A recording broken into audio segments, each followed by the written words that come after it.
Dukomeje kurebera hamwe amagambo dusanga mu gitabo cyitwa abahirwa ni bande. Tugeze ku cyigwa gifite umutwe w'amagambo uvuga ngo mwirinde ntimugakorere ibyiza byanyu imbere y'abantu kugira ngo babarebe. Muri Bibiliya wasoma mu butumwa bwiza bwa Yesu Kristo nk'uko bwanditswe na Matayo igice cya 6 umurongo wa 1. Amagambo Kristo yavugiye ku musozi yari icyigisho cyigishijwe bucece n'imibereho ye, ariko abantu bakananirwa gusobanukirwa nacyo. Ntabwo bashoboye gusobanukirwa n'icyatumye yari afite imbaraga zingana zityo, ariko akirengagiza kuzikoresha kugira ngo agere ku cyo bibwiraga ko ari cyo kiruta ibindi. Umwuka wabo n'ibitekerezo n'uburyo bakoreshaga byari bitandukanye n'ibye. Mu gihe bavugaga yuko bafite ifuhe ryo kubahiriza amategeko, cyane cyane bari bagendereye kwihesha icyubahiro, Kristo yagombaga kubagaragariza yuko uwikunda aba ari umuntu wica amategeko. Ibyo abafarisayo bari baratonesheje nibyo bitoneshwa n'abantu bo mu bihe byose. Umwuka wa gifarisayo ni wo mwuka wa kamere y'umuntu, kandi Umukiza yerekanaga itandukaniro ryari riri hagati y'umwuka we n'imigirire ye n'uwabigisha b'abafarisayo n'imigirire yabo.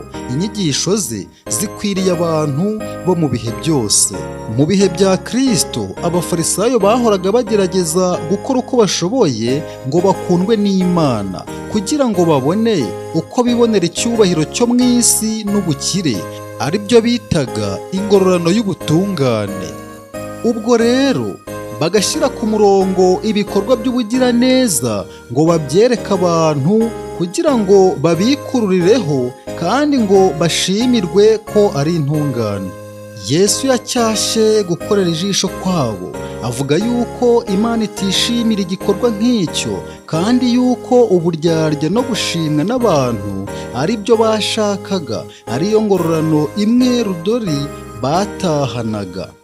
Yesu yaravuze ati, ahubwo wehoho nugira ubuntu, ukuboko kwawe kw'ibumoso kwe kumenya icyo ukw'iburyo gukora, ahubwo ugira ubuntu bwawe wiherereye, nuko so ureba ibyiherereye azakugororera. Muri aya magambo ntabwo Yesu yigishije yuko ibikorwa by'ubugiraneza bigomba guhora bihishwe. Intumwa Pawulo ubwo yandikaga ashorewe n'Umwuka Wera, ntabwo aragahisha amaturo y'ubwitange yatanganywe ubuntu n'Abakristo b'i Makedoniya, ahubwo yavuze ibyo Kristo yakoreye muri bo, maze bigatuma n'abandi bagira umwuka nk'uwabo. Yandikiye n'ab'itorero ry'i Korinto ati, guhirimbana kwanyu kwateye abenshi umwete. Urwa 2 rw'Abakorinto igice cya 9 umurongo wa 2. Amagambo ya Kristo yonyine niyo yasobanuye ibyo yashakaga kuvuga, yuko umugambi w'ibikorwa by'ubugiraneza utagomba kuba uwo guhesha abantu ishimwe n'icyubahiro. Ibikorwa by'ubwubahamana ntabwo birwanira kwigaragaza.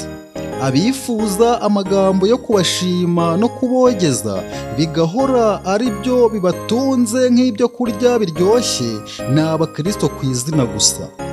Kubw'imirimo myiza abakurikiza Kristo bakora, ntabwo ari bo bakwiriye kwihesha icyubahiro, ahubwo bakwiriye guhesha icyubahiro kubaha ubuntu n'imbaraga bituma bakora iyo mirimo. Umwuka Wera niwe utuma umurimo mwiza wose ukorwa, kandi ntabwo Umwuka Wera atangirwa guhesha icyubahiro uhabwa, ahubwo utanga. Igihe umucyo wa Kristo umurikiye umutima, iminwa yuzurwa n'ibyishimo no guhimbaza Imana. Amasengesho yanyu, imirimo mukora, kwigomwa kwanyu si byo bizaba intero y'ibitekerezo cyangwa ibiganiro byanyu. Kristo azashyirwa hejuru, inarijye izahishwa, maze Kristo agaragarizwe rwose muri byose.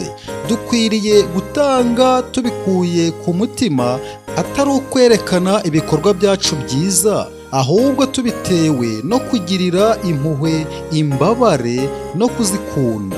Umugambi w'ukuri n'ubugwaneza bwo mu mutima nibyo abo mu ijuru baha agaciro. Umutima ukunda iby'ukuri n'umutima witanga by'ukuri, Imana ibirutisha izahabu nziza ya Ofiri. Ntidukwiriye gutekereza iby'ingororano, ahubwo dukwiriye gutekereza iby'umurimo. Nyamara ubugwaneza bugaragarijwe mu mwuka nk'uwo ntibuzabura ingororano zawo. Se ureba ibyiherereye azakugororera ku mugaragaro. Ni iby'ukuri yuko Imana ubwayo ariyo ngororano ikomeye. Iyo ngororano izana n'izindi zose, maze umutima ukakira Imana kandi ukayishimira yonyine uko urushaho kugira imico isa n'iyayo.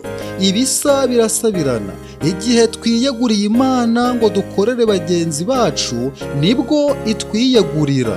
Nta n'umwe ushobora gutanga umwanya mu mutima we no mu bugingo bwe ngo ube umugezi w'imigisha y'Imana itembera ku bandi atabanje kwakira ingororano ikomeye. Imicyamu y'imisozi n'ibibaya, aho imigezi igana mu nyanja ituruka n'aho inyura ntacyo bihomba. Icyo bitanga bikiturwa kajana. Aho imigezi inyura itemba ihasiga impano y'itoto n'uburumbuke. Ubwatsi bwo ku nkombe yaho buratoha cyane, ibiti bikagira ibibabi byinshi n'uburabyo bwinshi. Igihe ubutaka ari uruharambuga kandi bugakakazwa n'amapfa kubw'ubushyuhe bwo mu cyi, ahakikiye inkombe z'umugezi haba hatoshye, kandi ibibaya imigezi ijya mu nyanja inyuramo bihora bitoshye kandi bitatswe n'ubwiza. Ni ubuhamya bw'ingororano y'ubuntu bw'Imana iha abayiyegurira ngo babe imiyoboro yo kuvomera isi. Uwo ni umugisha w'abagirira abakene impuhwe. Umuhanuzi Yesaya aravuga ati, ugatanga ibyo kurya byawe ukagaburira abashonje, ukazana abakene bameneshejwe ukabashyira mu nzu yawe. Wabona uwambaye ubusa ukamwambika, ntiwirengagize bene wanyu. Maze rero umucyo wawe uzahera ko utambike nk'umuseke, ubukire bwawe buzatoha vuba. Uwiteka azajya kuyobora, azahaza ubugingo bwawe mu bihe by'amapfa. Uzamera nk'urutoke rwuhirwa kandi uzaba nk'isoko y'amazi idakama. Yesaya 58 umurongo wa 7 kugeza uwa 11. Umurimo w'ubugiraneza uhirwa kabiri. Igihe uha abakene aha abandi umugisha, nawe ubwe ahabwa umugisha biruseho cyane. Iyo ubuntu bwa Kristo buri mu mutima bukuza imico idahuje no kwikunda. Imico izagorora, igakuza kandi igakungahaza ubugingo. Ibikorwa by'ubugiraneza bikorewe mu ibanga bizahuriza imitima hamwe, maze birusheho kuyegereza umutima w'uwo imigezi y'ubuntu yose ikomokaho. Kutarangarana umuntu n'imirimo yoroheje ikoranywe urukundo no kwitanga, bitemba bituruka mu bugingo butuje bimeze nk'impumuro ituruka mu rurabyo, bihesha ubugingo imigisha n'umunezero. Kandi amaherezo bizagaragara yuko kwiyanga kubwo gushakira abandi ibyiza n'umunezero, nubwo byaba byoroheje kandi bidashimirwa ahangaha, ijuru rirabyemera kuko ari ikimenyetso cy'uko dufatanije nawe. Umwami w'icyubahiro wari umukire nyamara agahinduka umukene ku bwacu. Ibikorwa by'ubugiraneza bishobora gukorerwa mu rwihisho, ariko ingaruka ku mico y'ubigira ntishobora kwihisha. Turamutse dukoze tubyitayeho nk'umuntu ukurikira Kristo, Imana yatugirira ibambe, kandi umwuka w'Imana ukoresha umwuka wacu watuma umutima wacu wemera gukora ibyo Imana ishaka. Uwongera impano z'abakoresheje neza ibyo bashinzwe anezezwa no kwishimira umurimo w'abantu be bamwizezwa n'umwana we akunda, ari we wabahesheje ubuntu n'imbaraga byababashishije gukora umurimo wabo. Abantu bashatse gukuza gukiranuka kw'imico ya Gikristo kubwo gukoresha ubushobozi bwabo imirimo myiza, bazasarura mu isi izaza ibyo babibye. Umurimo watangiwe mu isi uzarangizwa n'imibereho iboneye kandi itunganye cyane, ishobora kwihangana kugeza iteka ryose.